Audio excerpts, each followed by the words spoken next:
Our next panelist will address the NDP. If we ignore it, will it go away? What is to be done? Our first speaker is Sister and Comrade Dirka Prout. She's a two-time federal NDP candidate for London North Centre, former co-chair of the Federal Women's Commission, and past president of London West Federal and Provincial NDP. She is chair of the board of directors of Unity Project for the Relief of Homelessness in London. Dirka is the Socialist Caucus candidate for president of the Ontario NDP in the upcoming election. Welcome, Dirka. You have 15 minutes, sister. Hi, it's a pleasure to be here, and I'm speaking to you from the banks of the Descranzibi, or otherwise known as the Thames River. And this is the ancestral home of three major indigenous peoples, the Anishinaabe, the Iroquois and their descendants, the Six Nations, Haudenosaunee, and also the Lenape, who also each have reserves nearby London. So let's start. The federal NDP has never formed government in Canada. Is that reason enough to pack it in? Today, I'll take you on a brief journey of examination of political options for the NDP, namely merger, abandonment, and sticking with the status quo. I argue that the benefits of the long-term presence of a social democratic party in the Canadian political landscape far outweighs the often dreamed about solutions promised by mergers and abandonment versus staying the course. What is this NDP supposed to be about anyways? According to our constitution, we are supposed to have the potential to create a better Canada with greater equality, justice, and opportunity within social democratic and democratic socialist traditions. We are supposed to be able to leverage farmer, labor, cooperative, feminist, human rights, and environmental movements and our relationships with Indigenous people to build a more just, equal, and sustainable Canada within the global community and dedicated to the same goals. One scarcely hears about revolutionary change in the NDP nowadays. In fact, the goal of eradicating capitalism was abandoned in 1956 when the Cooperative Commonwealth Federation, CCF, mothballed the 1933 Regina Manifesto in favor of the Winnipeg Declaration. Simply put, the party currently focuses on harm reduction, where we defend the people and the planet from the worst excesses of capitalism. To me, this is still a laudable goal and is an important function of both socialist and social democratic parties operating in a global environment where the forces of capitalism and imperialism are the norm and firmly entrenched. In my readings of the critique of the NDP and my personal interactions with members, the NDP does have an internal tension within its membership, and it is as follows. 1, the positioning of the NDP as a party that is the conscience of Parliament, an idea inherited from the CCF, versus 2, the need to gain electoral power to implement the structural transformations envisioned in the preamble to this NDP's constitution. This tension quietly simmers beneath the surface whenever calls for a merger or formation of a true alternative, socialist alternative to the NDP grows vociferous. With the election of Donald Trump earlier this week, Canadians are rightly worried about a Pierre Poilievre-led conservative victory. As such, calls for the NDP to merge with the Liberals to defeat the Conservatives are popping up here and there. Others, presumably more environmentally conscious, prefer a merger with the Greens.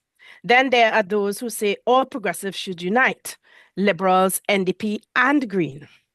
The results of Ledger's November 3rd, 2024 online poll were as follows. Conservative 42%, Liberals 26%, NDP 15%, Bloc 9%, Green 5%. So let's just do some simple math.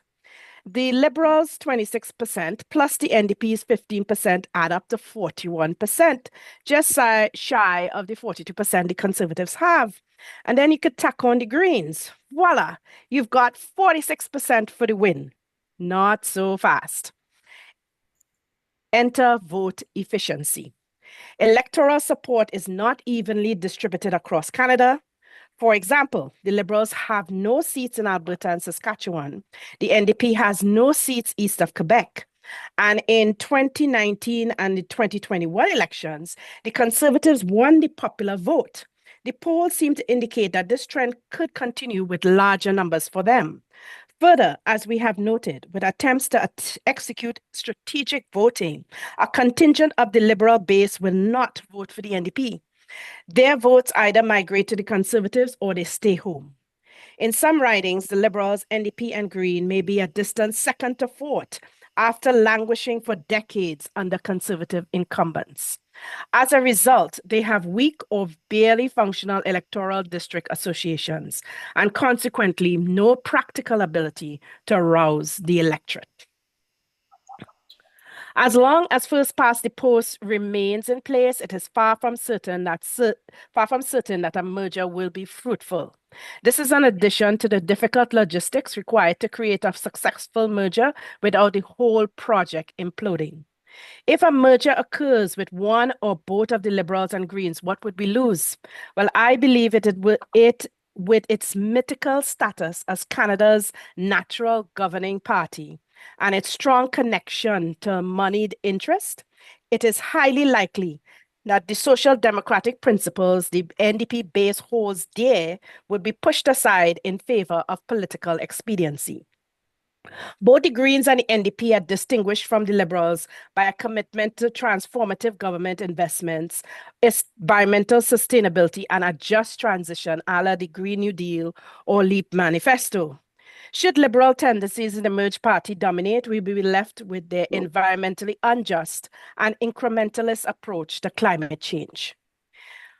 On the international stage, an Liberal NDP Green Party would continue to forego the positive influence of Canada's status as a middle power.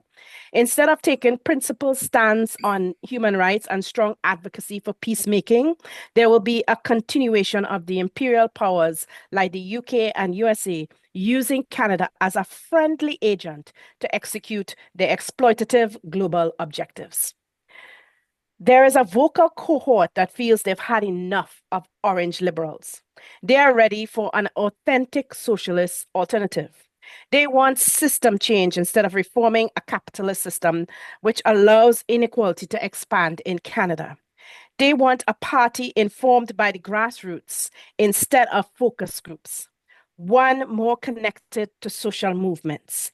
One that does not sacrifice its socialist principles for elusive electoral success. One that is the true conscience of Parliament.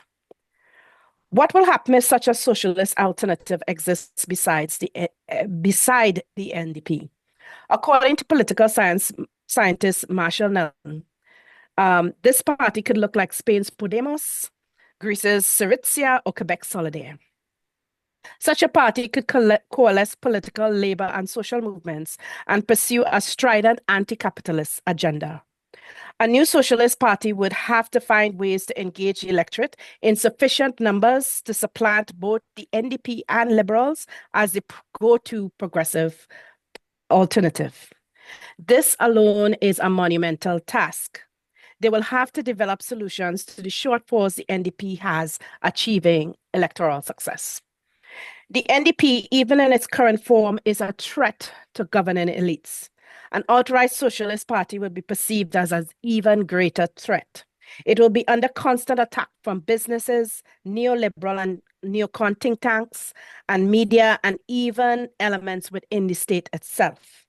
A new socialist party would have to develop mechanisms to defend itself against these attacks and still implement its policies. Toba Bryant and Dennis Raphael, in their 2022 opinion piece to the Toronto Star, seem to suggest that if a new socialist party cannot be created and the NDP does not return to its roots of articulating an alternative and fairer economic system, one may arise organically upon implementation of proportional representation. It is doubtful this could happen unless vibrant alternative socialist structures like Socialist Action and others exist outside the NDP. Further, development of a new genuine socialist party is really a long-term project, which cannot succeed without complementary provincial arms. The Green Party of Canada is the only party created after the NDP, which has had some measure of sustained electoral success as itself. And that success took a long time to execute. It also has some reliance on wins at the provincial level. Given the urgency to tackle widening inequality and the erosion of quality of life for a growing group of vulnerable Canadians, we cannot wait for a new socialist party. Excuse me. We need action now. We need to stick with the NDP. The NDP activists have long complained about a lack of true democracy within the party. The party controls the finances and sets the agenda without meaningful input from the membership. Dedicated NDP volunteers who serve the EDAs are particularly aggrieved when accountability only flows one way.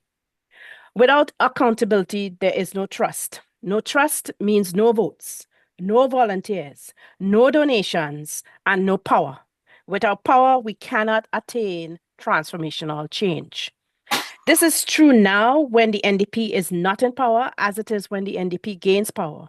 So we cannot betray our principles and trust of our base by implementing neoliberal austerity measures like Darrell Dexter of Nova Scotia, or water down environmental policies like Rachel Notley of Alberta. To broaden our tent, make genuine connections to effectively address their concerns, and protect the party against neoliberal and neocon attacks, we must not only be a political party. We must seek to connect labor unions and political and social movements outside the NDP to present a united front against the establishment. During the 2017 federal leadership race, Ed Broadbent cautioned that bold ideas and electoral victory are needed. Bryant and Raphael's Toronto Star opinion piece noted that since Canada's economic system is the root of many problems, the NDP should return to its roots and articulate a strong critique of our economic system. They argue that this would be well received since a 2019 Forum poll recorded 58% of us have a positive view of socialism. Bold ideas and a strategy for electoral victory were vigorously discussed in Martin Lucas's Of the Breach 2022 critique of the NDP. He cited a 2020 Press Progress article whose headline read, "Big majority expects major social reforms and transformation of the Canadian society after COVID-19. Press Progress reported that the big majority constituted 73% of Canadians based on a recent ECOS poll. 70% of us want more societal focus, stressing health and well-being. To a moderate or a high extent, the majority of Canadians implicitly believe we undervalue our elderly and disabled neighbors, believe that social class inequality is problematic and that problems arise from ascribing too much importance on carbon energy relative to preserving the environment and addressing climate change." Lucas called for the NDP to relentlessly attack the Liberals as servants of the corporate elite, blocking taxes on the rich and boosting public spending and the Green New Deal. A 2021 Agabus poll found that these policies were supported by 89 to 92% of Canadians across the political spectrum. Our task of throwing off the weighty cloak of orange liberalism is made so much easier by the fact that our 2019 and 2021 electoral platforms are the most progressive and social democratic in decades. It is not enough to have bold ideas. They must be actively promoted. It is not enough to criticize liberal and capitalist failures. We must provide solutions. The Harper government prioritized ideology over evidence. The current crop of federal conservatives are the same. Pierre 1 Poilievre minute, offers, how much? 1 minute. Okay, thank you. I'm almost done. Pierre Poilievre offers snappy, easy to remember slogans and has effectively weaponized public anger within a sizable portion of the working classes. Now is the time for us to talk up our platform and the hard work the entire NDP caucus has been doing. Less messaging about our likable leader, more on our bold policies that are popular across the entire political spectrum. Play up the role that government interventions, including public options, can do to transform society and build community wealth. The sentiments and needs of Canadians are too urgent to destroy the NDP through a merger or wait for a real socialist alternative. Even as a social democratic party, a clearly left NDP can build a better Canada and world by upholding socialist principles. Thank you.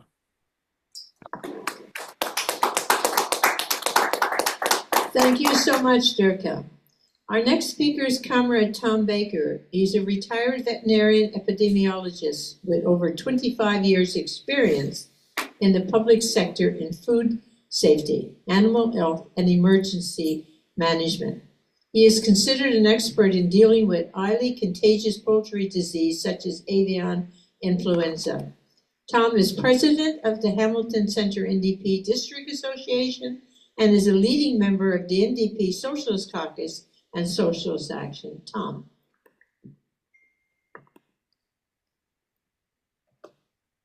You're muted, Tom.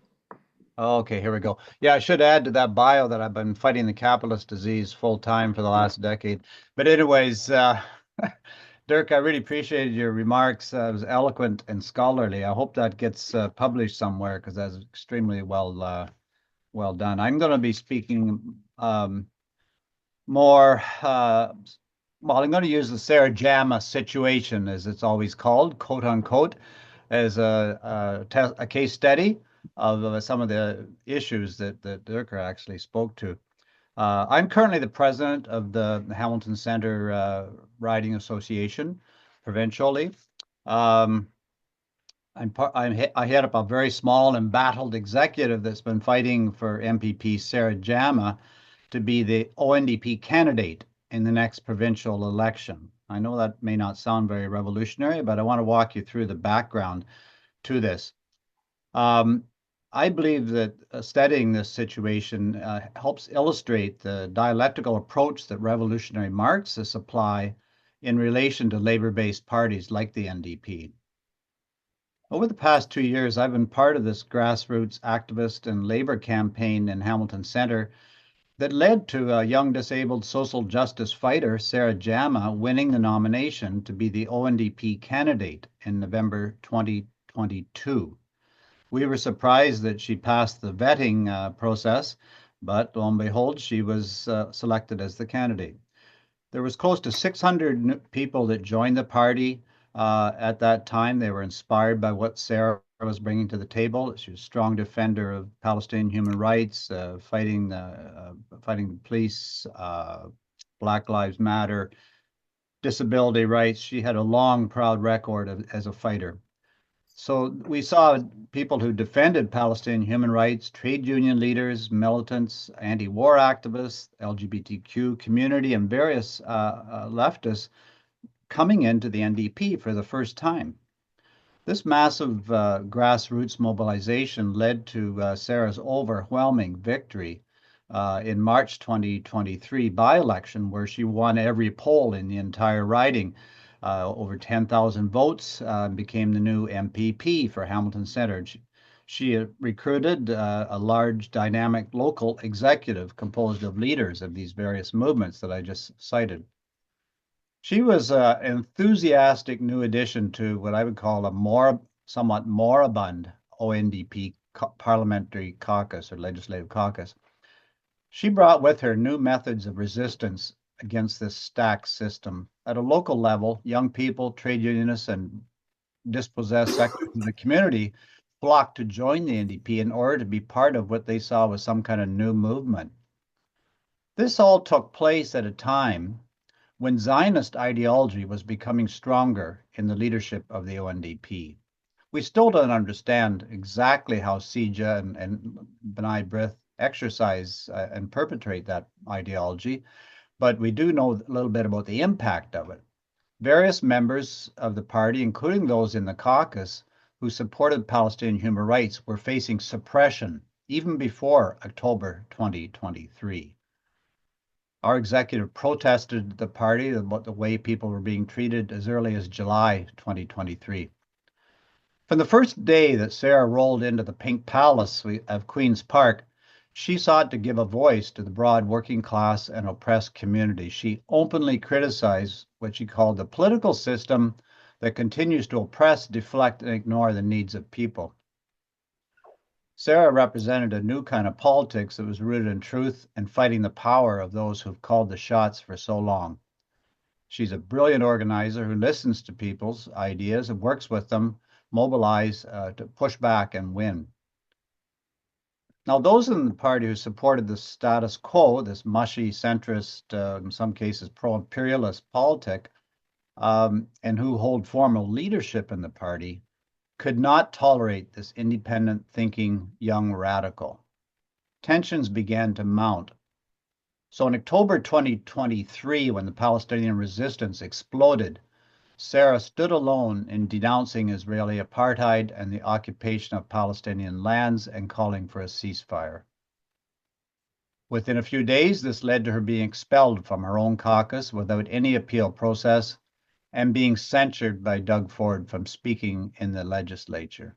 That censure continues to this day.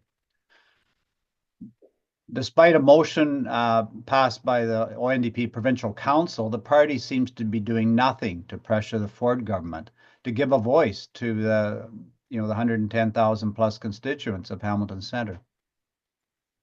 The party brass and many pro-capitalist union leaders and their Zionist lobbyists like CIJA are correct to fear Sarah's example. She and her mobilized supporters are a beacon of hope for those in struggle for basic rights and survival. Unlike Bernie Saunders, she doesn't drag the social justice warriors back into the dead-end parliamentary cretinism and neoliberal fantasies. She strives to unite the oppressed on concrete demands and challenge this genocidal and exploitive system. She denounces the system that continues to oppress, deflect, and ignore the needs of people. She sees no contradiction between fighting for meaningful reforms inside the NDP at Queen's Park and mobilizing in mass action.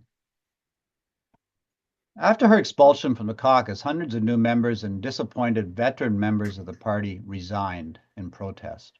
Not only in Hamilton Centre, but across the province. I've spoken to my counterparts in dozens of ridings who experienced the same. Activity levels and local fundraising crashed. We took our case to the Provincial Council of the Ontario NDP and managed to secure 33% support for the reinstatement of Sarah Jama, but we lost, as the party leadership keeps reminding us. While hoping again to be part of the ONDP caucus, Sarah realized that this battle might be a long one, and she couldn't just let her constituents be left without an MPP. And Sarah and her followers created an independent constituency association that's built a strong financial base, has an active large membership, and carries out year-round door-to-door canvassing, including mass canvassing, which was one last weekend that attracted about 40, 50 trade unionists and young people. At her recent very large independent association nomination meeting, endorsers included federal NDP MP Matthew Green, local trade union leaders, several unions, including steel, and a broad range of community leaders and elected municipal officials. It seems that the majority of Hamilton Centre, NDP activists, labor leaders, rank and file, and community leaders want to see Sarah Jama re-elected in the spring election that we're expecting, preferably as the ONDP candidate. The fight to pressure Marit Stiles to offer caucus reinstatement to Sarah will continue over the next few months leading up to and during the January convention of the Ontario NDP. Hamilton Centre will only stay orange by having MPP Sarah Jama as their candidate. Failure of the party to rectify the damage done may lead to significant defeats in the next provincial election. Matthew Green, who's the federal representative for Hamilton Centre for the NDP, has been a strong supporter of Sarah Jama and very public. He recently posted, "This afternoon I was asked about recent developments around decisions of the future of Sarah Jama, possibly of her returning to the Ontario NDP caucus and running in the next election as a New Democrat. We remain hopeful that local Democratic nomination processes will be respected and that the Central Provincial Party Executive remain open to the democratic direction of the people of Hamilton Centre and broader party membership." We all hope that this democratic process occurs and that our candidate selection is respected by the leadership. But despite a continuing and broadening mobilization within the riding association and unions to defend Sarah up to during the convention, we need to prepare for a possible defeat. We need to develop a remedial strategy to minimize the devastation that the ONDP leadership is causing within the party. If the party leadership remains intransigent and imposes an NDP candidate on the riding against Sarah Jama, the left vote will be split, but most likely result in the election of a Conservative or Liberal in Hamilton Centre, plus the loss of several other NDP strongholds. At the same time, we need to advocate for an Ontario NDP government while criticizing its inadequate program and its misleadership. At a moment when workers and the oppressed need to scale up our actions in confronting the many critical crises of late capitalism, we can't afford to sit back and wait until maybe another NDP leader will come around sometime, or maybe this one will reverse her stance. No, we can't sit still. If we're not successful in forcing the NDP leaders to welcome back their incumbent MPP, Sarah Jama, as their candidate, there needs to be a fight within and outside the party for the NDP to not field a candidate against Sarah Jama. This option is very popular amongst rank and file members in several major trade unions and labor centrals. If the party leaders fail to reverse their undemocratic course, we can expect a wave of NDPers, past and present, to focus their efforts on re-electing Sarah Jama under the Hamilton Centre Independent Constituency Association as their representatives. Socialists in the NDP should be at the forefront of such a campaign. We invite those who have resigned in protest to come back into the NDP for this fight. As I say, this fight is inside and outside the NDP. A successful campaign will demonstrate that to survive, the NDP must turn sharply to the left to become a real trade union-based working class labor party. This is not merely adoption of a few progressive resolutions or election of a less autocratic leadership. The fight to build a new NDP that takes on the capitalists cannot be restricted to work inside the party. It requires a new, consistently militant trade union leadership that educates, empowers, and mobilizes its membership to transform society and unite with all the oppressed and exploited to storm the halls of political power. I believe that Sarah Jama's campaign is, in a sense, a laboratory to test new ways of organizing working people and other oppressed sectors in a struggle for political power. Her success demonstrates the value of actually listening to those who are in struggle, providing direct support to them, creating independent working class political institutions that will fight the bosses, the big landlord parties, and win government. In addition, she openly says that currently the best way to advance this struggle is by her being re-elected as an ONDP candidate. Failing that, as an independent. All socialists should embrace and support Sarah's re-election campaign, regardless of the label that she's forced to wear or not wear. This is a pivot point to re-examine what independent working class political action means today in Canada. Is the NDP serving the purposes, meeting the needs of working people and farmers who established the NDP in 1961? Given the numerous failed attempts to reform the NDP, what is a winning strategy? Clearly, the shift to the right within social democracy that's been going on for over a century and more has not been successful in taking power from the exploiting classes. The capitalists and their two major parties are not able or willing to offer reforms, support human rights, fight for peace, or even make life livable. 3 minutes. We need more than a handful of standout politicians or better sound bites and social media. We're facing a polycrisis: war, genocide, climate disaster, crumbling infrastructure, poverty, and the rise of Bonapartist leaders with a tolerance for neo-fascism. The answer cannot be more of the same political status quo. Our votes should not be used solely for the purposes of defeating governments like Doug Ford's. Fear of the far right is not a good enough reason to settle for crumbs from the ruling class. Lesser evilism or strategic voting is not a winning strategy, and I really appreciated the advanced mathematics that Dirka laid out to show that. NDP support in the polls is stagnant. The membership is shrinking as its base moves on, some from natural aging and death, and potential new supporters are repelled. The young people are growing up in an increasingly radicalized environment. Trade unionists are seeing that the old methods don't work anymore. Our riding association has been treated as an outside special interest group in the party. We've been called a rogue executive, as if we were interlopers, by the very party that we are rallying around. This is very similar, and I don't know if Gary's going to speak to this, very similar to British Columbia, where the NDP leadership was so suspicious of the grassroots support behind Apparadurai that they would rather reject new NDP members than welcome them in and risk their leader's shot at becoming the premier. The moderate progressives, quote unquote, are imbued with a lack of confidence and even disdain for the workers they claim to lead. They're ignorant of and fear the independently mobilized power of the working class fighting for its needs. They are overawed with respect for the bourgeois state and its institutions, and for the legal, orderly, and parliamentary path. They see the road to gains for labor not through independent class mobilization, but through class collaboration, and in the political field, through capturing the government and using the capitalist state to supposedly improve the lot of the workers. From this flows their parliamentarist and electoralist strategy. The structure of as Dirka said, the NDP is a social democratic party ideologically. It's an all-inclusive party whose membership has an extremely low level of political activity. Its membership structures are designed not to intervene in the class struggle or to determine party policy, but as parts of a vote-getting apparatus.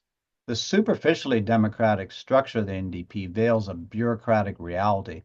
The party leadership frees itself from membership control. The parliamentary caucus establishes its independence from the party convention.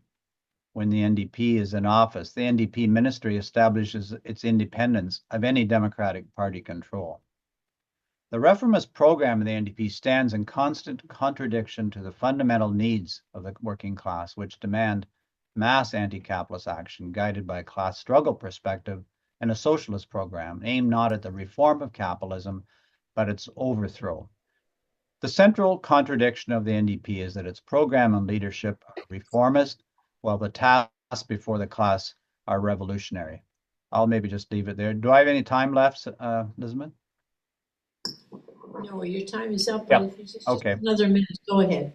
Oh, well, of course, we call for an NDP government in Ottawa and the provinces. We call on the leaders of the working class to take the power and carry out measures in the interests of the working class. We hailed the election, we hailed the creation of the NDP in its first place as an independent working class political action. We hailed the election of the Labour Party to office, and we challenge its leadership to carry out socialist policies. We challenge all those who claim to act on behalf of the workers, who claim to be the workers' leadership, to lead and act in the interests of the workers and their allies. We support any measures they take in this direction.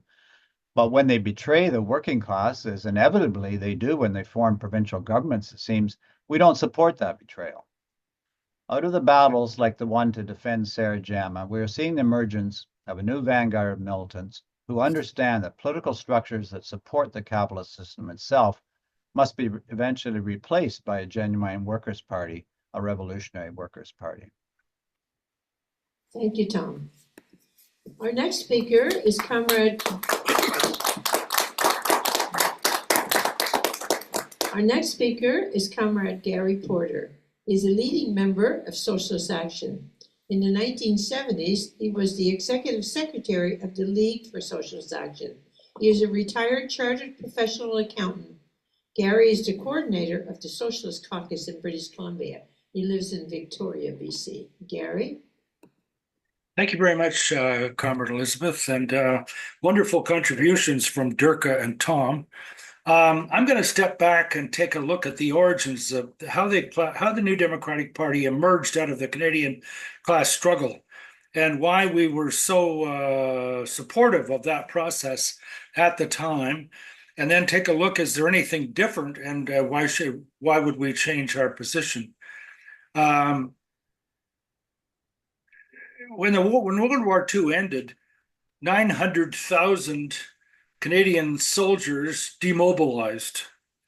They had volunteered. Actually, there was 1 million soldiers. Canada mobilized a very high percentage of its population. At the time, the population of Canada was only 10 million. So 1 in 10 Canadians was in the military. There were a small number of women, but mostly at the time it was men. There were some that were conscripted, about 100,000. Generally speaking, they were not sent overseas, but performed functions here, allowing volunteers to go over and die in Europe. They had joined up out of patriotism and a sense of adventure and go see what Europe was like. What they saw was horror. They themselves committed acts of horror, including shooting of German prisoners and raping of Dutch women and so on. But so they came home and they were a much more hardened group. They went over as boys, 17, 18, 19, and they came home as men, 22, 23, 24, and men who had gone through a very harsh experience. So they were not in a mood to put up with the bosses doing to them whatever they wanted. They felt they had earned the right to a decent living. And what happened was that this was also at a time when industry was on the rise. The war had turned around the depression and had caused the creation of big industries, mining and automobile and steel and lots of big industries that had thousands and thousands of workers. And what happened immediately was that unions there was a big union drive, big union battle. And these were a different kind of unions. The old craft unions had already been in existence, and they were organized in the Trades and Labor Congress. And the craft unions were essentially a lineal descendant of the guilds in Europe. They had programs for training electricians and carpenters and plumbers and various kinds of skills, and locomotive engineers, all that kind of stuff.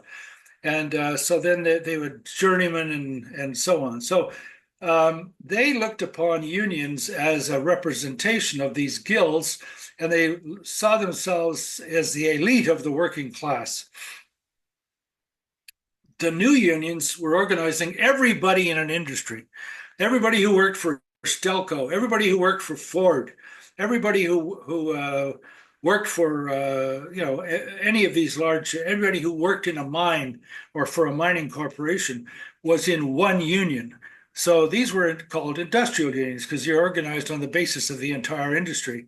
Of course, these unions did not have the same elitist attitude between skilled workers and assembly line workers, and they were much more effective because they could shut down the whole operation.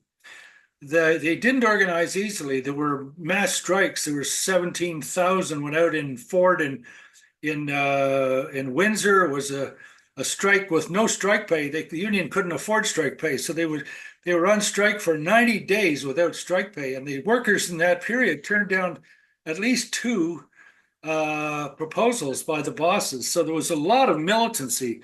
And these unions did not organize easily. There was also confrontations with the police. There was confrontations. There was efforts of the bosses to organize scabs and so on. So this was an all-out battle. there were only 4,000 went out on strike in Oshawa because that's all there were. Oshawa later became a very huge General Motors operation, but at the time there were only 4,000 workers, and they went out, and it was so on across the country. This was just a big wave of strikes, and they formed industrial unions, the ones we know of: United Steelworkers, United Auto Workers. Steelworkers also organized mines. The Communist Party was a big factor. And they had grown a lot during the war because of course the USSR was an ally of the Western imperialists in the fight against Hitler and Italy.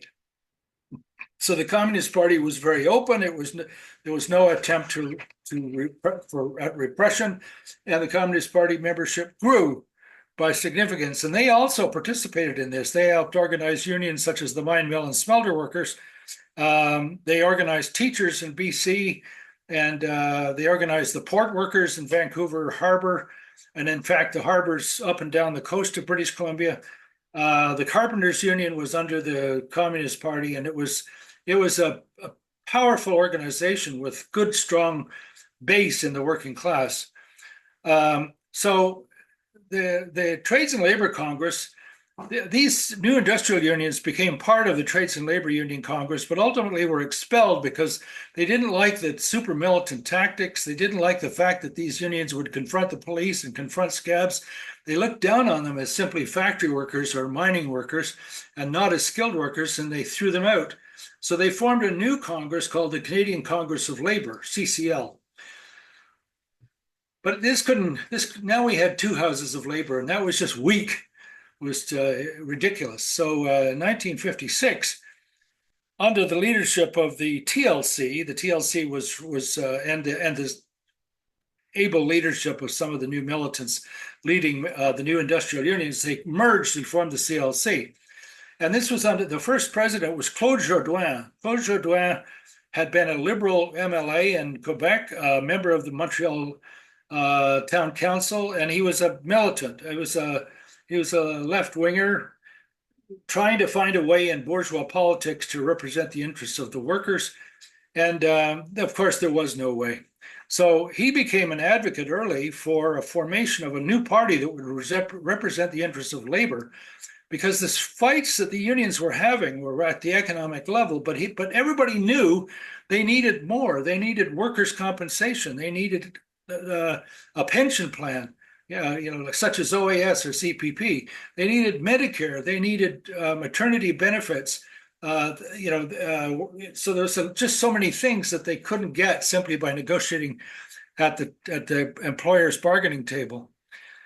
So David Lewis, on the other hand, the CCF, as we heard from Dirka, formed in 1932 with the Regina Manifesto, which, although it was parliamentarian in its orientation and accepted the existence of the bourgeois state, called for the nationalization of big industries and banks, called for workers under workers' control.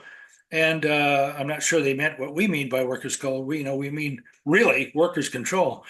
And they opposed imperialist alliances.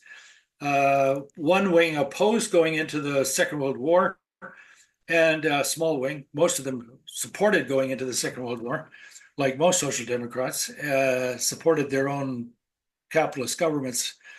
And so then in 1956, as Dirka pointed out, they adopted, under David Lewis's leadership, they adopted the Winnipeg Declaration, which started to remove the more socialistic elements, downplayed, still advocated some nationalization in very specific cases, and stopped talking about workers' control altogether, downplayed socialism, and tried to make themselves more approachable to the electorate. And this was in the context of the rising McCarthyism, which occurred was predominant in the United States, and the Cold War was developing, and they were a powerful anti-communist campaign. And so of course, this was also decimating the Communist Party at the same time. So, but nevertheless, David Lewis, who was a was a Russian Jew, had been born in Russia. His father, Moshe Los, which became L-O-S-Z, which became transliterated to Lewis in Canada, was a member of the Jewish Bund, which was kind of an organization that was kind of both a union and a political party. In any case, he was initially sympathetic to the Bolshevik revolution, but quickly turned against it. I don't know the whole story there. Anyway, so I don't have to go into that. He was arrested at one point, still in the stage of the Bolsheviks running the country. This was 1921, and then he was let out, and he came to Canada. So they moved to Montreal, the Lewis family. He came first, and then earned enough and brought his family over, including David. So David spent 10 years in growing up as a boy in Russia, he came here very, very bright.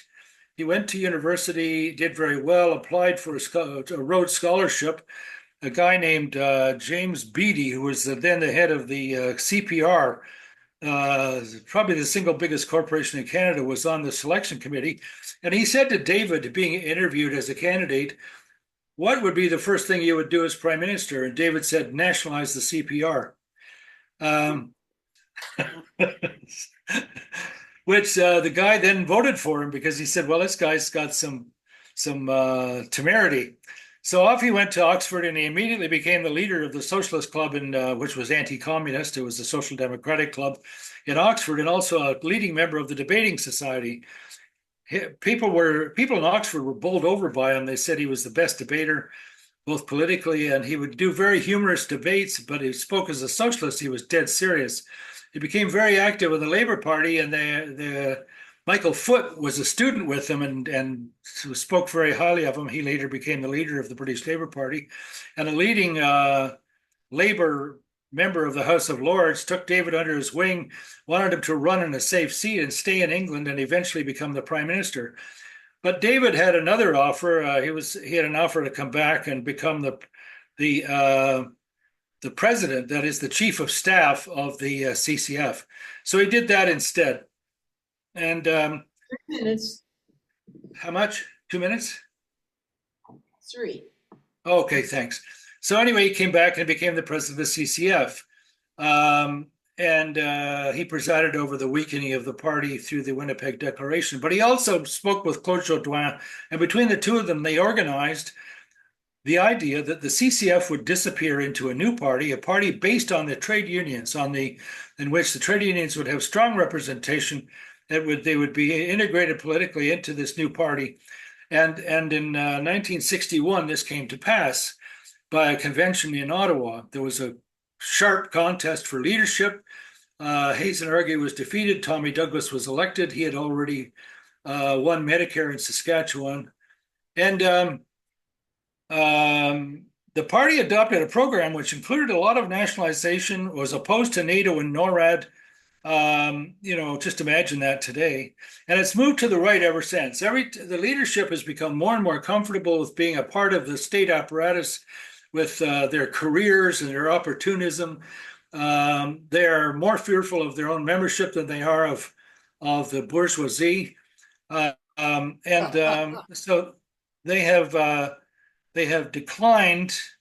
Well, they've gone nowhere. The very first election that the NDP ran, they got 24 seats, and 25 seats, and they've almost never had that much since. There was 1 or 2 elections where they had more seats, but generally speaking, they've remained the same low percentage, and they seem very happy. They've taken power in provinces, but they seem unwilling to take power nationally.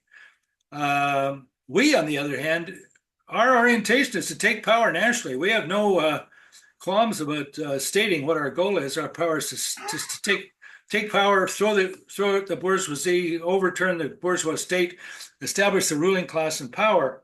But they seem appalled by that very notion. Anyway, our orientation to it was we formed a left caucus. We advocated nationalization. We advocated anti-imperialist policies and so on, and played something of a role in that early convention. I was only 16 at the time, but it was quite an experience. The we've done that ever since. Because this was now a party based on the working class, it was an independent of the ruling class, and we supported that. We've always supported advancing the cause of workers independently of the ruling class. But the NDP is a big failure in terms of the potentiality of such a class. Tom and Dirka described the way the leadership dominates it, insists, on limited pro-capitalist social democratic policies, and but there's still no reason to leave the NDP or to change our orientation. We fight inside and outside the party. We don't restrict ourselves inside the party, but we carry the fight as well as out in the public and out in the streets. We carry it inside the party, which is where some of the most advanced workers are. Not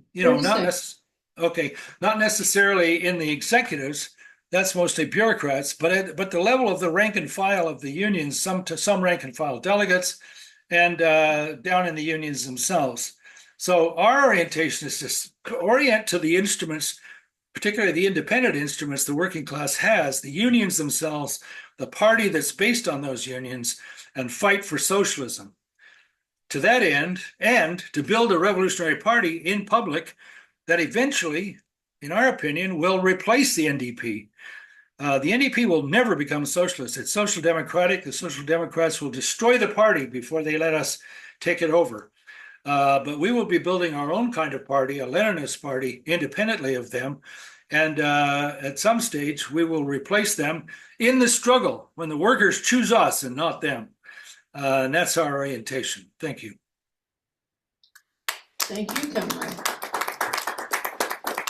Okay, so I'm going to open the floor for a Q&A, and each participant will get 3 minutes. I have John O. and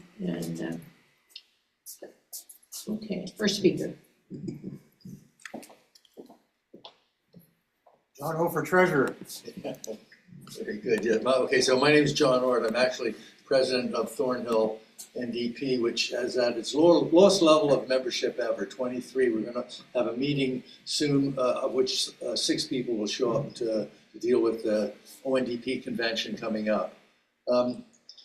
I think the question, ignoring the NDP, it certainly won't, NDP won't go away, but the big question is, can we replace it, or can we turn it to socialism? And the answer to this, we have to turn to the past. We have to study history. And we can't deny the longevity of social democratic and labor parties in the last century. The German Social Democratic Party was formed in 1875 in Bismarck days. The president right now of Germany is Olaf Scholz, who's social democratic, and their headquarters is on Willy Brandt Boulevard. Willy Brandt was a president in Germany. In Great Britain, the first Labour government was Ramsay MacDonald. That was 1925, so 99 years ago, almost 100 years ago, the first Labour Party in Prime Minister. And of course, they've been followed by Attlee, Wilson, Tony Blair, and presently Keir Starmer. They're in power, in Labour. So they're the alternative government to the Conservatives. French socialists, they've had presidents, Mitterrand and Francois Hollande. Scandinavian social democratic parties have been in power more often than not since 1945. So there have been some gains. Here in Canada, the NDP has been in power in 6 out of 10 provinces and has influenced federal policies as well through minority governments. But there have been gains: pensions, social welfare, public health and education, and some public ownership. But the gains are ephemeral. They're constantly under attack by inflation, by underfunding, and the public socialization of industries actually gets reversed. Petro-Canada is gone, potash industry gone. So capitalism is still the order of the day. And inequality, I would say, right now, is as great as it's ever been, going back 100 years to the Roaring '20s. That's when the inequality is about the same. Wars are going on, and we're closer to nuclear war than ever before. So, moreover, social democratic parties have a history of perfidy. In Germany, their defense minister social democrat, crushed workers' councils, an incipient socialist revolution. He crushed it. In Hollande in France was a big supporter of the bombing of Libya. Tony Blair, big supporter of the capitalist lies and destruction of Iraq.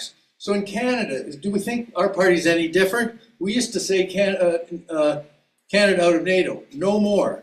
So part of the strategy we've had is to move the NDP to socialism.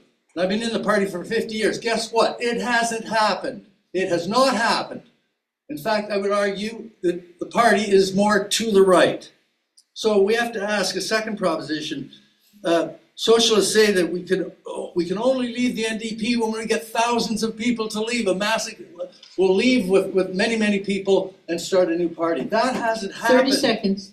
That hasn't happened. And the prospect of that, I think, is bleak. So really, I don't have the answer to this, but we have to ask ourselves one question. What could it have been if we left the NDP 40 years ago and built a real socialist party? You ask the question, what could it be now if we leave the NDP and build a real socialist party now, or do we continue doing more of the same that hasn't really been that successful? I don't have an answer to those questions, but this is the way we have to think about it, I think. Thank you. Okay, John Wonderland, 3 minutes.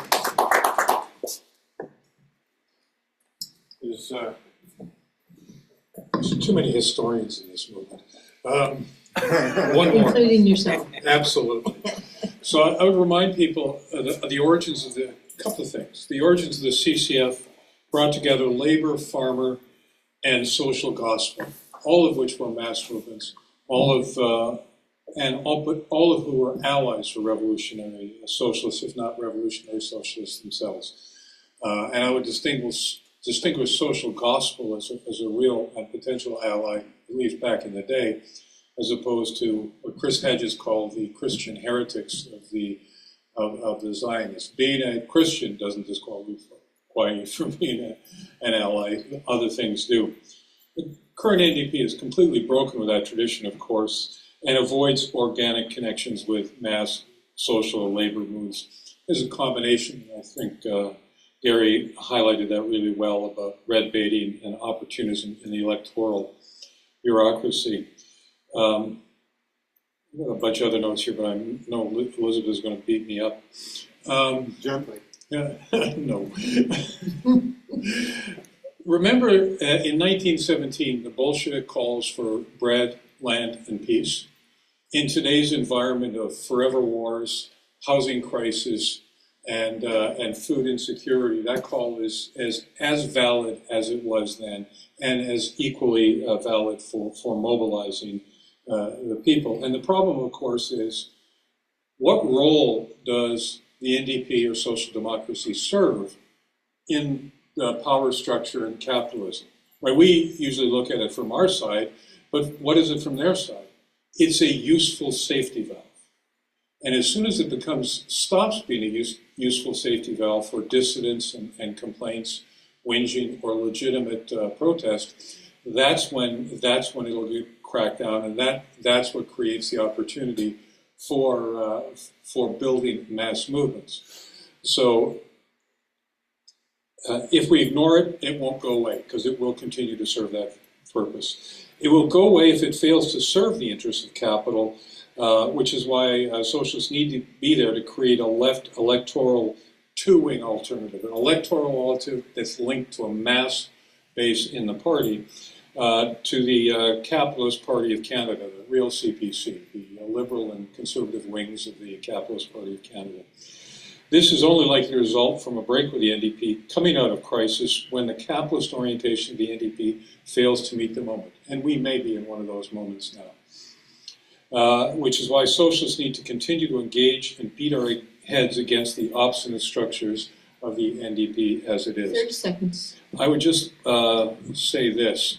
The left, and I mean the real left, has had the luxury of being in an advanced capitalist country with all the benefits that accrue to the working class in an imperialist country, which explains much of the acceptance of the status quo. This has allowed the left the liberty to fight more within the left than against the posses. We have to stop doing that. We have to build alliances, and we have to build that class struggle together going forward. Thanks. Okay, so we're going to take one more, and then we'll go back to the panel. Judy? What is our position on the NDP in Quebec? Should we support that, or I mean, it is, the NDP in Quebec has always been a small party. Just wondering what our position is on the NDP in Quebec.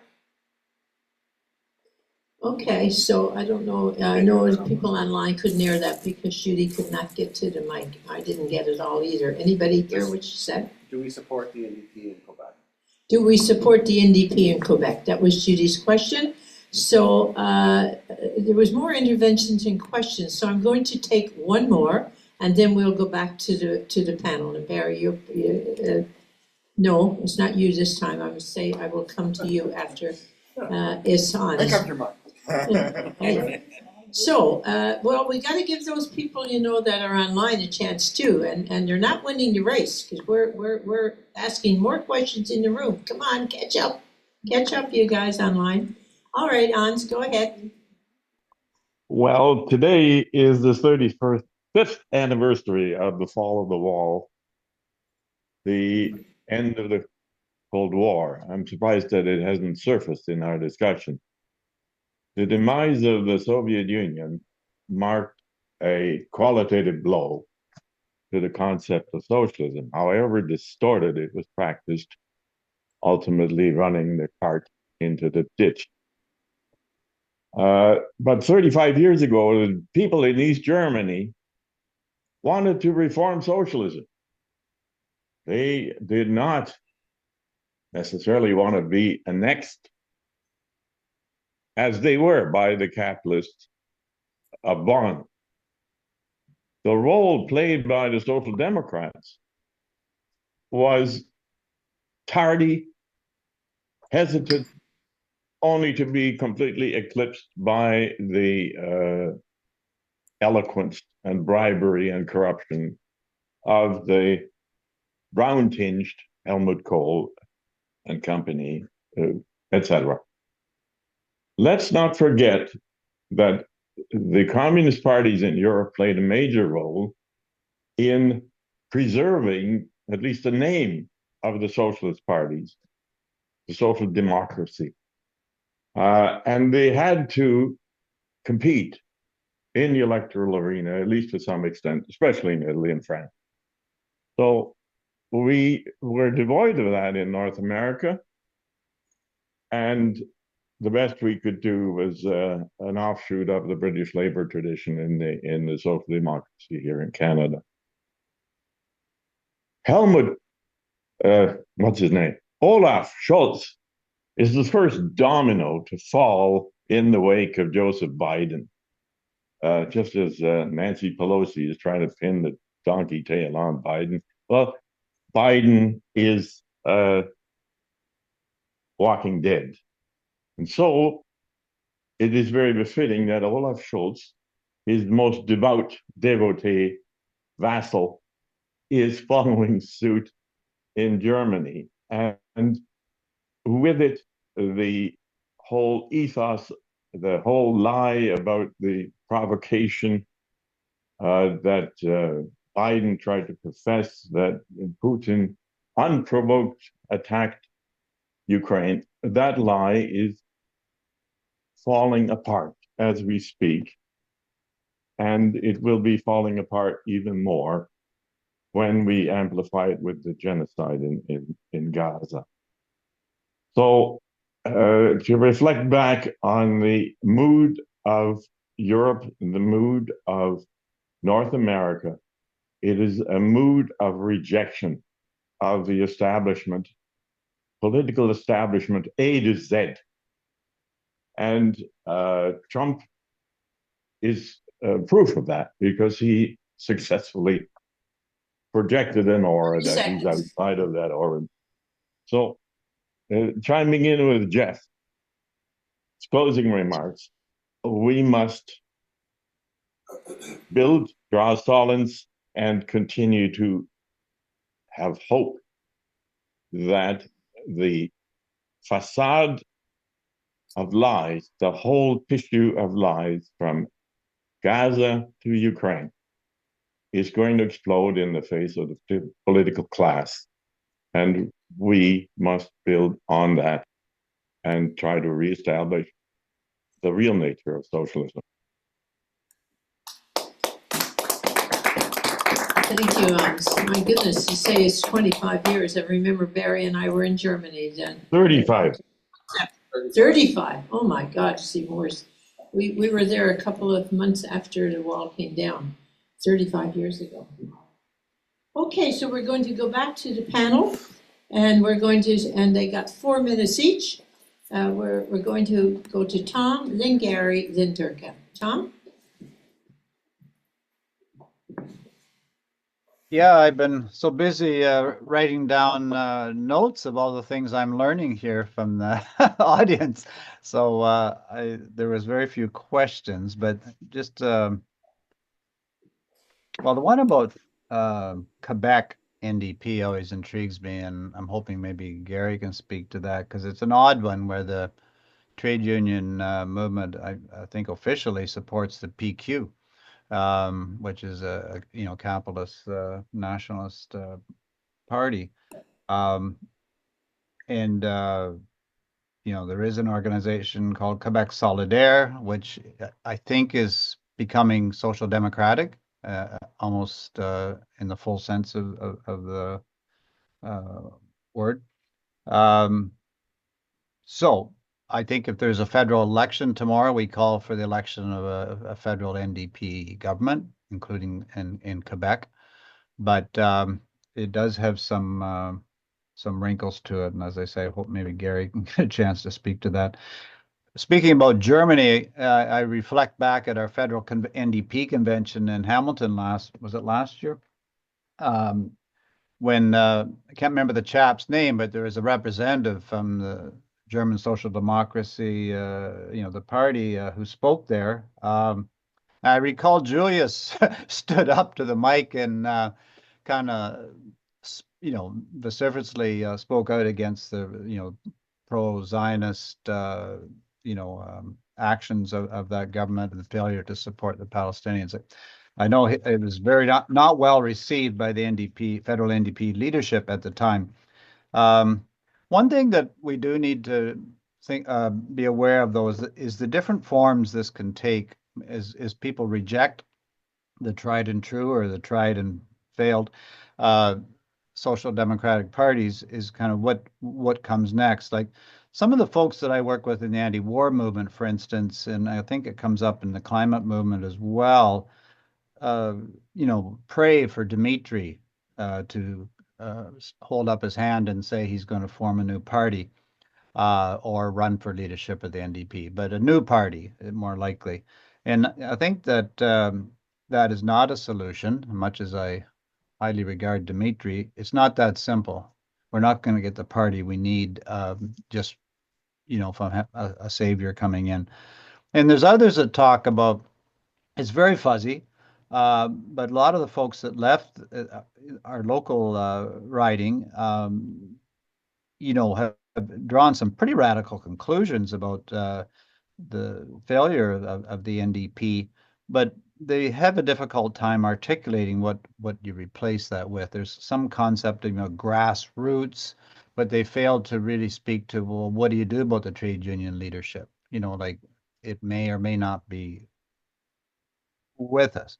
Can you bypass that? And so it's very fuzzy, and I think we're going through a process, and we don't pretend to have the answers, but it's certainly important, this discussion today, to sort of point out the challenges and what history has to show us, and the fact that we're not likely to get a shortcut, but there is an environment now, it seems, that people are asking more profound questions. Okay, thank you, Tom. Gary? 4 minutes. You're muted, Gary. Yeah.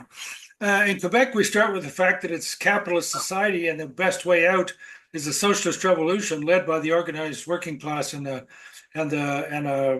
revolutionary party. That's point one. Second, Quebec is an oppressed nation, and we defend their right of self-determination as an oppressed nation completely.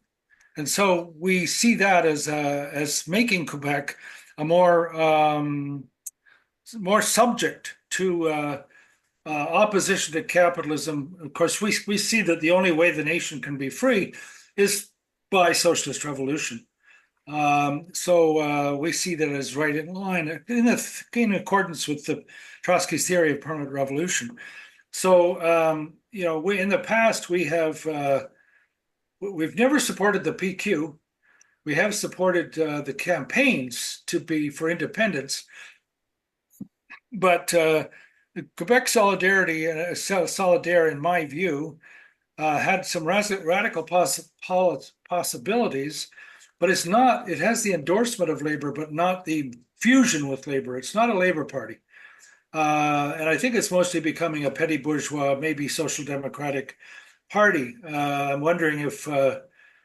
I guess there might be opportunities to support it, depending on whether or not its program at any given election has enough in it that we could support.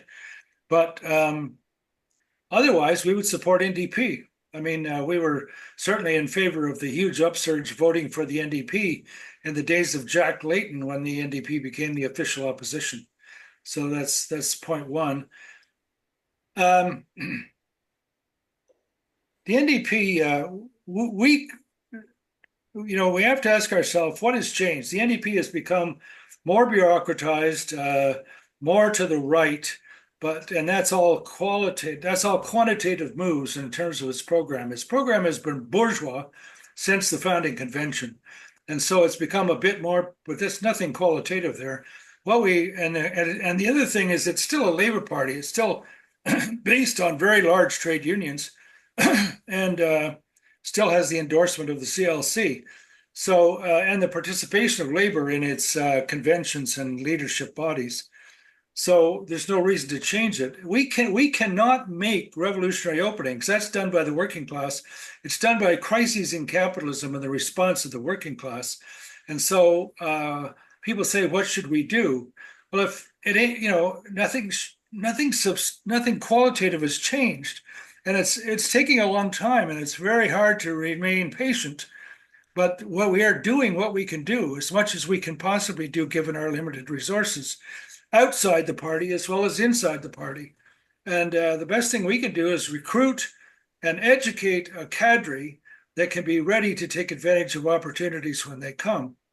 I think that's exactly what we've decided to do.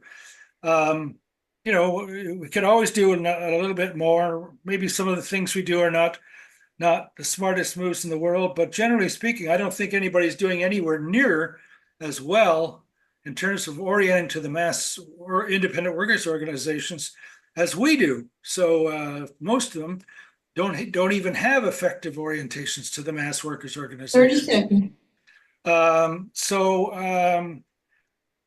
I know there's frustration. I know that I understand what John is saying in terms of is there something we could have done differently? The Communist Party couldn't do anything differently because its orientation wasn't to the workers in Canada; it was to the Soviet Union.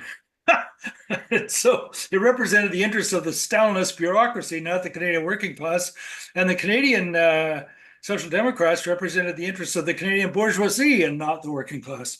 So neither one of them had any hope.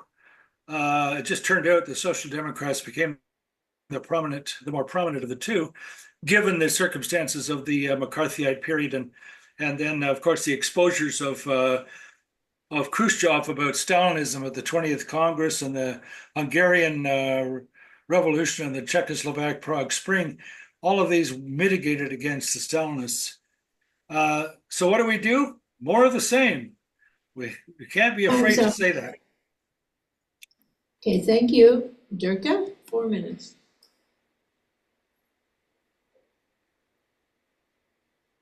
You're muted. Okay. All right, thanks. So, just some responses to the interventions. John, I feel your pain in with 23 people. Here in London, we're fairly lucky. We have 3 urban ridings, each with a provincial NDP representative and one with a federal representative.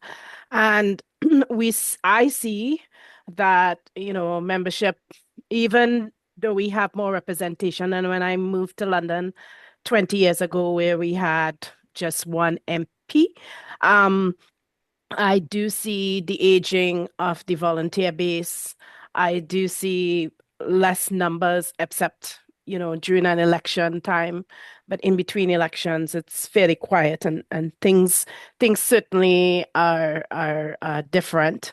We have a 4th riding in London that isn't entirely within the whole boundaries. It includes St. Thomas, and there, the interesting thing about that riding is that let me look at my notes, because I was going to include it in my talk, but it got too long, and so I had to take it out.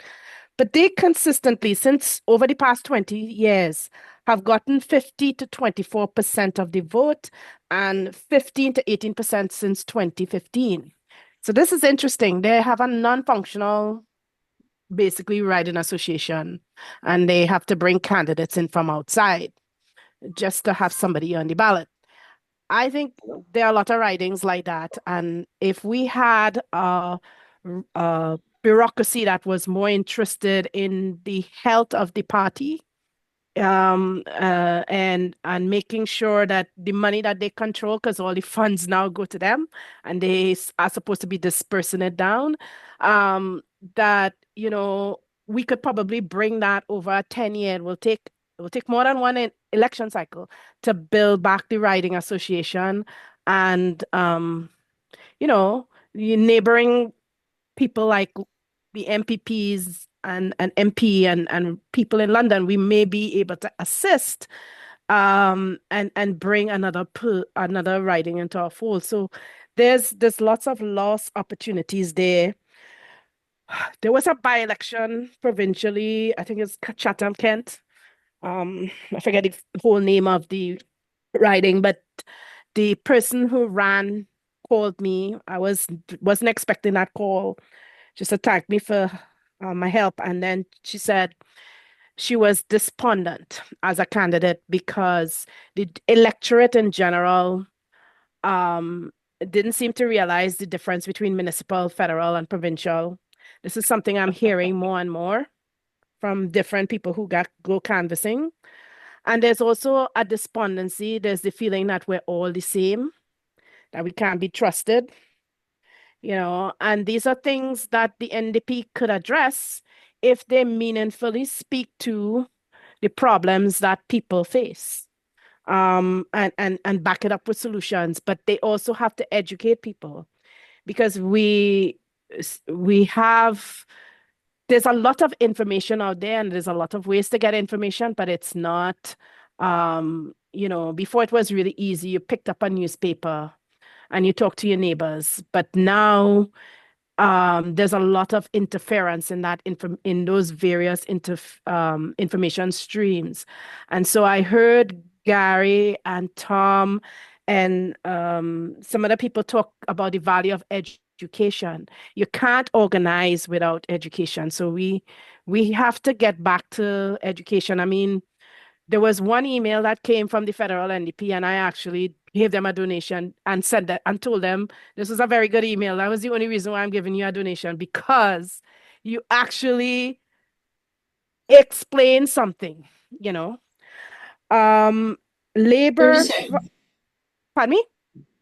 30 seconds. Okay, I want to touch on this. NDP has another problem, which none of us really spoke about. So the second speaker with the wonderful T-shirt, whose name I didn't catch, talked about the NDP, the CCF being a labor, farmer, and social gospel. So farmer and social gospel.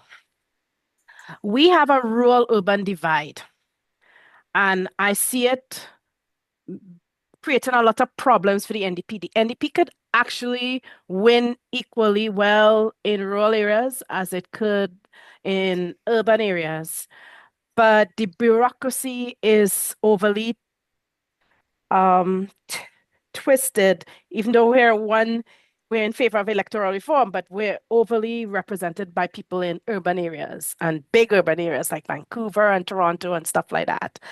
And the health of this country really depends on having a healthy environment in the rural areas. And we need to address that. The only thing I want to say about Quebec, because I don't know enough about their politics, is that while we can defend the right of independence or the request for independence for the Quebecois people, we must also recognize all the indigenous people that live within its borders and recognize their need for having their rights that have been severely neglected, recognized by both the state of Canada and any new Quebec state. Thank you. Thank you, Dirka. Okay, so we're going to go back now to the Q&A. I have Barry. Anybody online want to get, because this is the last roundabout?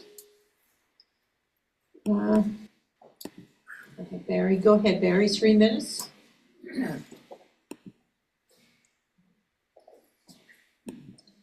In relation to Quebec, don't go far away, John, because I'm going to address the question that John Ord at the back. Stick around because I'm going to answer your point. In Quebec, we strive for a Labour Party that embraces Quebec independence and socialism. A new Labour Party. Quebec Solidarity held the promise of being such a party, but it has departed from that course and is becoming, as someone said, a petty bourgeois reformist party. Now, John asked the question, what if we had departed 40 years ago or 50 years ago? What might have happened? Well, we know the answer to that question. We absolutely know the answer to that question. How do we know it? You remember the waffle? James Laxer ran against David Lewis for the federal NDP leadership. He got 43% of the vote. That close to capturing the top position in North America's only Labour Party. But after that, and after something that happened in Windsor with the Labour caucus I won't get into, after that, Stephen Lewis declared war on the waffle and ordered the waffle to leave the Ontario NDP. That was the order. And the waffle had a big conference that I can recall as if it happened yesterday to decide what to do. Stay and fight, which was the Trotskyist position that was maintained by the League for Socialist Action, our predecessor organization, or to walk out with Mel Watkins and James Laxer and the petty bourgeois leadership of the waffle. Well, the waffle walked out, and at the next election, they ran three candidates, including James Laxer. He got 500 votes out of the thousands and thousands of votes cast. And the other candidates run by the waffle got less than that. And within 2 years, the waffle, which changed its name to the Movement for an Independent Socialist Canada, which we jokingly refer to as miscellaneous, dissolved. It dissolved. It just completely dissolved. That's what happened to people who walked out of the NDP without completing the struggle. How long would it take? Well, it's ongoing. But until there is a development as critical and foundational as the struggle that gave birth to the NDP, no other struggle is worthwhile. And you don't set your sails to a light wind. 30 seconds. The CAW, led by Buzz Hargrove, said that the NDP wasn't serving the interests of workers, including auto workers, and he embraced the Liberal Party. And he gave Buzz Hargrove a fancy leather jacket at a CAW convention. And I witnessed that. I was there in the Observer section.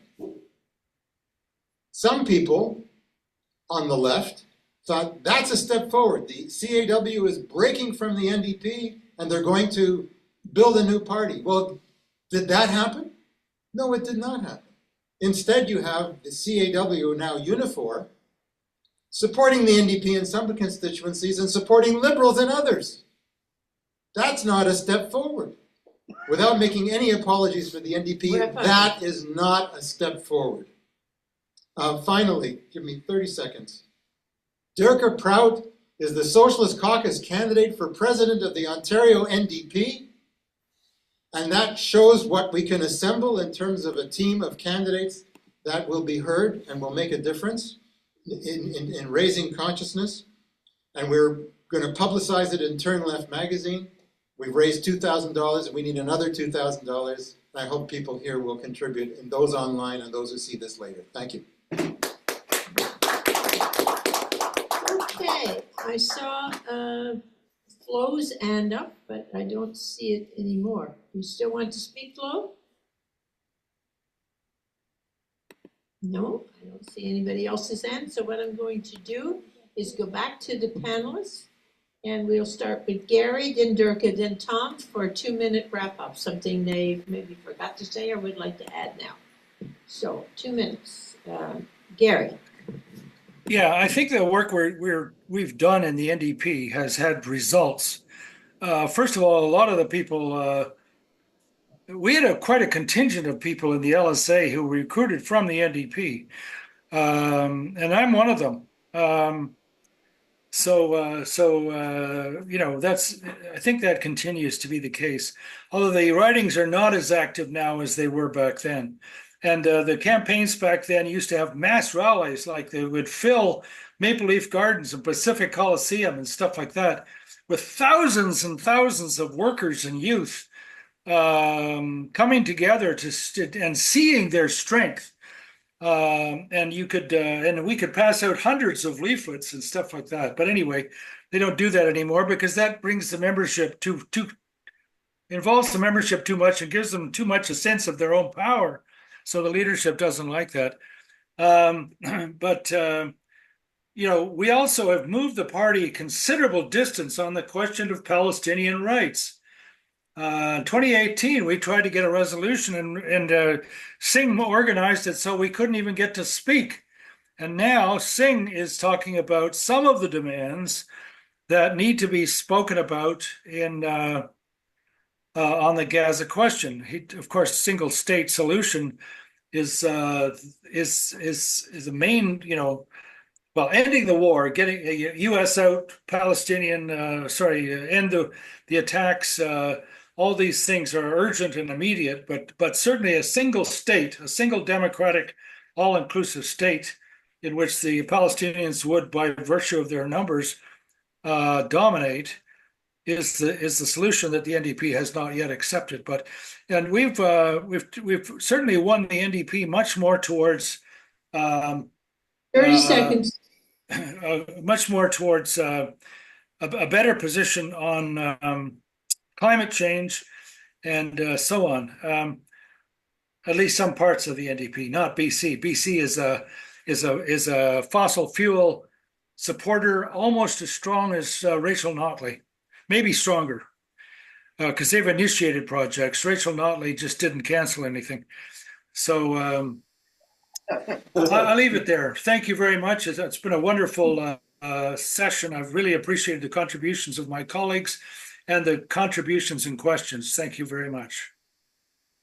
Okay, so thank you, Gary. Before we move on, I have a question from Flo. Apparently, she's having a very busy household with a kid's sleepover, so they're keeping her busy.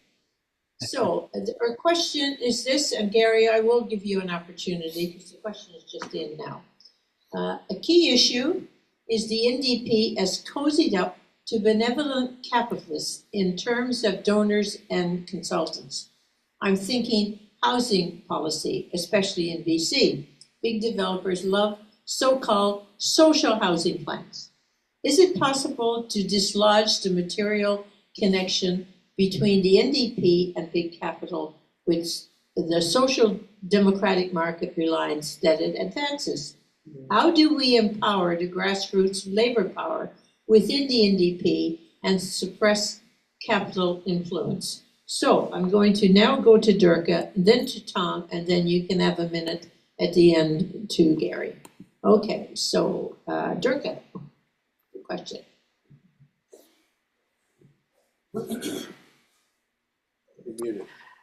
Hello, good question. And it not only happens with respect to housing, it also happens with us not seriously looking at, nationalizing something or having a public option, which I think would be good for the country and protecting a lot of people and industries and the workers and the communities in which those industries are in. One of the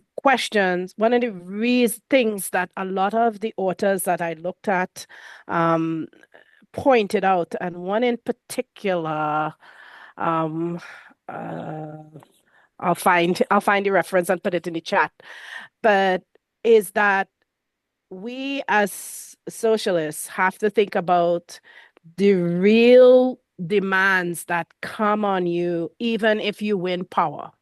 So first of all, it's how we view the state.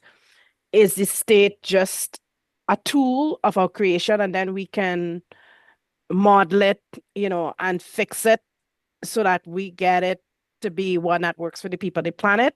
Or is the state something that is a living dynamic thing and it's fed with different inputs, and one of the biggest inputs is the capitalist structure and all that it entails. So, from businesses to lobby groups and so forth. The pressure that comes from those groups, and an example that was given by two authors was what happened to the NDP when they won the one and only time in Ontario. It happened at a time that Ontario was in a deep recession, and I think much of the country might have been the same way. 30 seconds. But instead of, people were so appalled, the business class was so appalled by the NDP actually winning, and probably surprised that they, actively, they and their people actively had a campaign against it. Another thing too that I get at the doors a lot of time, whether I'm canvassing not just for myself but for other people, is that the NDP broke the social contract with labor, and we shouldn't have been working like 4 days. We should have been having 5 days. And I'm like, when I read explanations of what happened and what Germany is doing. So Germany has actual workers' council. Like if you have a company, you have to have representation from the labor union in your management, something which we don't have here in North America. And German companies were getting fed up of every time there's a recession, you lay off people, but when the economy bounces back, you can't find those people, or they don't want to work, and then morale goes down during a recession. So what they decided to do is talk to employees and reduce the amount of work and pay, but you still have a job, and they found that morale was better. I think we should be looking at our experience in Ontario and identifying ways of how to counteract the pressure from the capitalists and make sure that our progressive options are put forward. Thanks, Flo. Thank you. Tom, 2 minutes.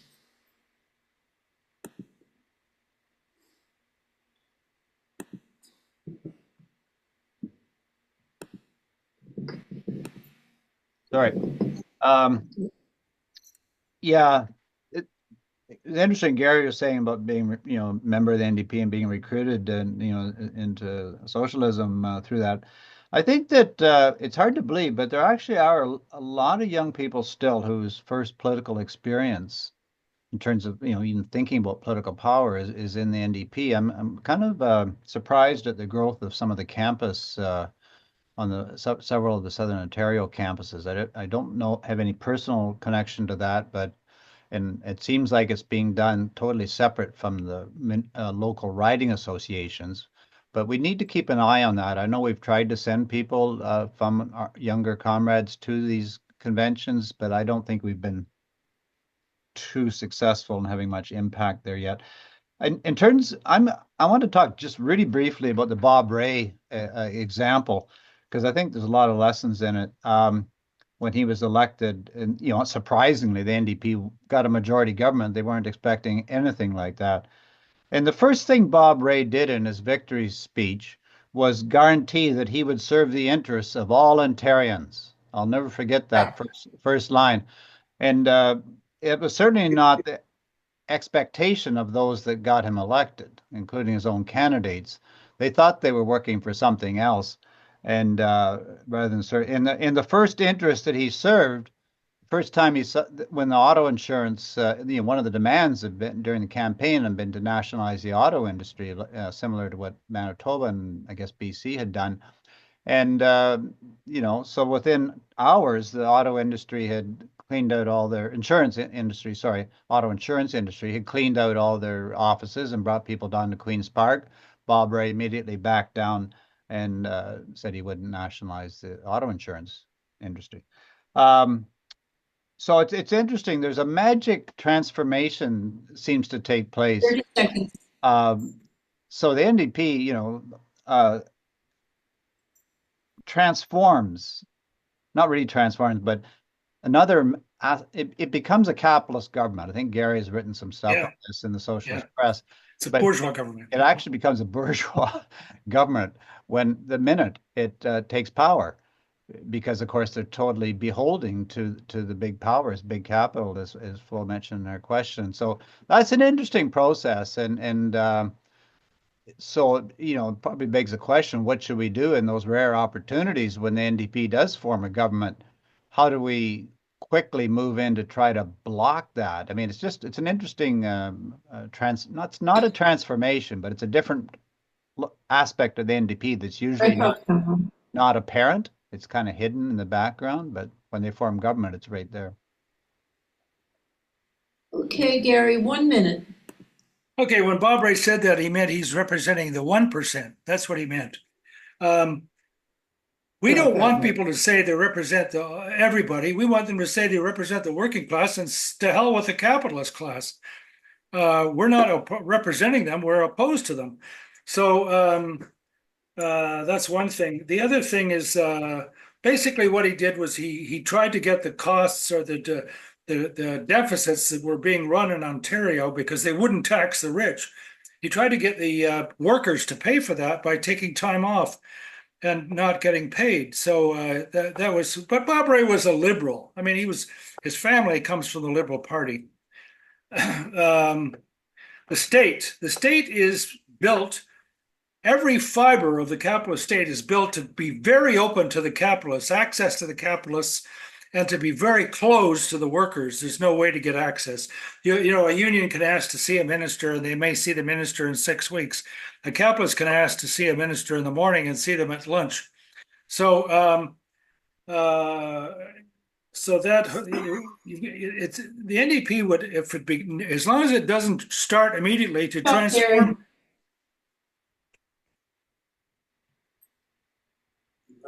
Oh, you wrapped up. That was fast. Well, I didn't finish.